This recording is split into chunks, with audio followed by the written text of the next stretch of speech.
Are you hearing all the chatter about 55 plus communities? There must be 1,000 videos out there trashing active adult communities. And I get it, they're not for everyone. But why is no one talking about some alternatives? I'm so glad you're here on Getting Older and Growing Bolder, where I do my best to not just be a talking head, but get out and show you things that we talk about. What if I were to tell you there are ways to get the good things about 55 plus communities without the bad things? In this video, I'm going to show you an example of a community that is not age restricted, but has a lot of the features that a lot of older adults are looking for in a community. Before we get out there, I want to quickly summarize two of the biggest things people express concern about in 55 plus communities. First of all, the average age of residents in 55 plus communities is 76 years old, according to most sources. Now that's nationally, so it can vary in your community. It so happens that the average lifespan of men is 76 years old. Same number. For women, it's around 81 years old. So this means that the average age of death is about the same as the average age of a person living in an active adult community. If you're comfortable with that, great. But it's important to know, if you're living there, that your neighbors will pass away at a lot higher rate than if you lived in an age-diverse community. I promise I'm not going to get too deep into statistics here, but I do have one graph to show you. Don't turn it off just because there's a graph. You'll be glad you listened to the whole video. This shows life expectancy as projected by decade. If you were born in 1962, like me, life expectancy was only 72 for women and 66 for men. Thank goodness that's improved, or I would be long gone before reaching the age of the average resident in a 55 plus community. And you may be wondering, well, what is the average age of a person in the United States? It's 39. Okay, number two of the most popular reasons people are hating on active adult communities is the very active HOA. Now, just about any newer community in a nice suburb, master plan community, etc., is going to have an HOA, but in active adult communities, those HOAs are on steroids. The number of restrictions are extensive.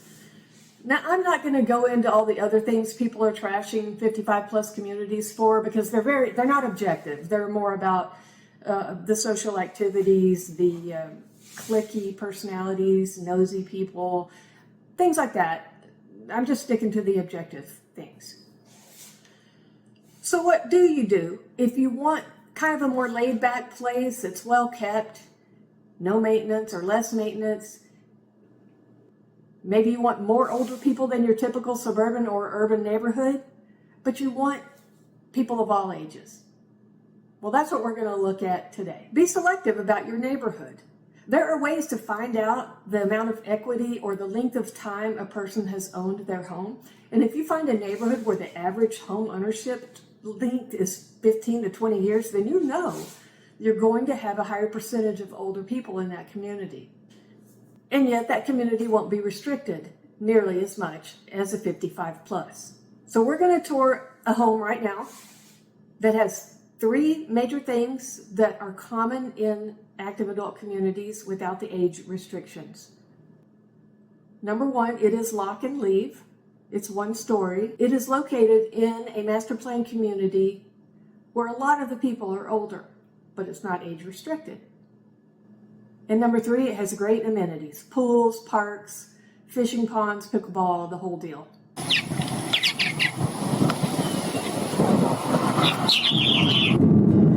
This is the Teravista community. It is in Round Rock and Georgetown, Texas, just to the east of I-35. It has a golf course and lots of parks and lakes. Here's what it looks like when you drive into the community here. Little townhome golf course community.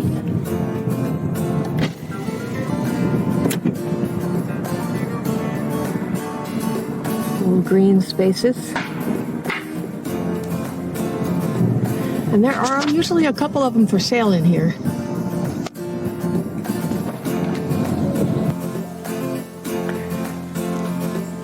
And this townhome has a lot to offer. It's almost 1,700 square feet. And wait till you see. I'm going to start with the backyard. I never do that, but here we go. A water feature. Now this house is going to need some work, but my goodness, at less than $400,000 on a golf course, my client who's looking at this will take out a lot of these rocks and put in grass. In fact, this whole area probably.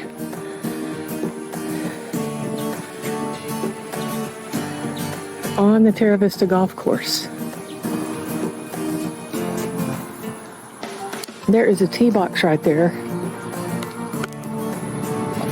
I kid you not, golfers will be teeing off over here, and if they hit a hook, if they're right-hander, it's going to get you. Stand back here where you're protected. So yeah, just lots of nice landscaping to work with. Just needs cleaned up a little bit and grass put in.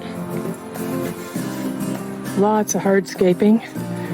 That stuff is not cheap to put in. Got drainage. Outdoor fireplace. Let's check out the inside.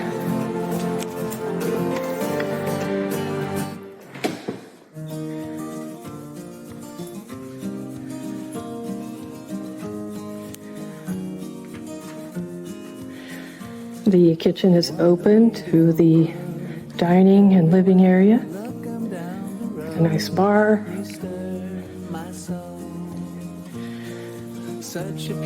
Stone fireplace that brings in the exterior look and feel, along with the exposed stone at the bar.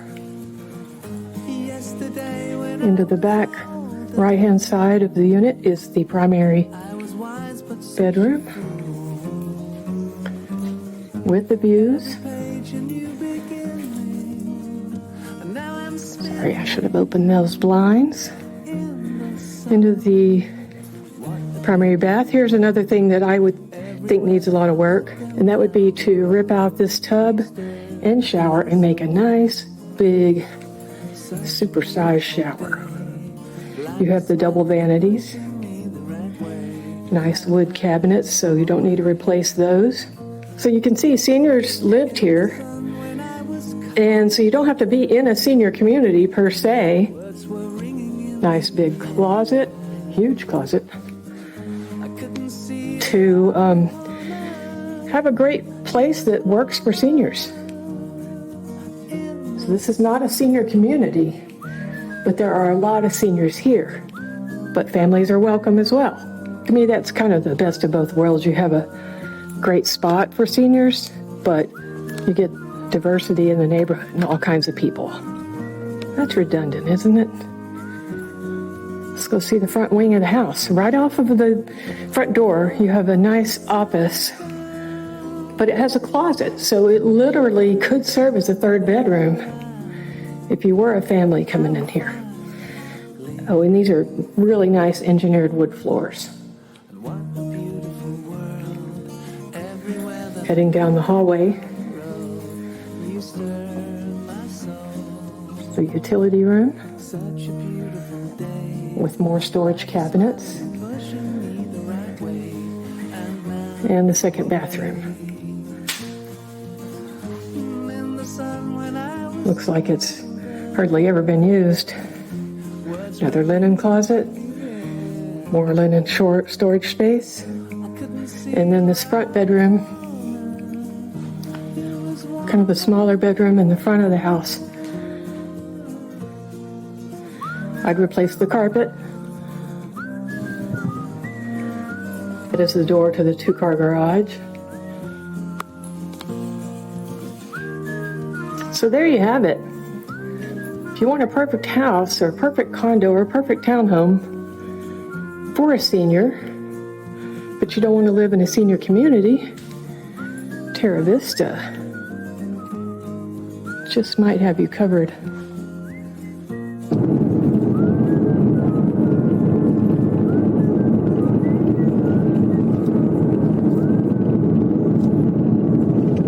Hey, if you found that video interesting, please hit that thumbs up button for me and subscribe to Getting Older and Growing Bolder. See you in the next video.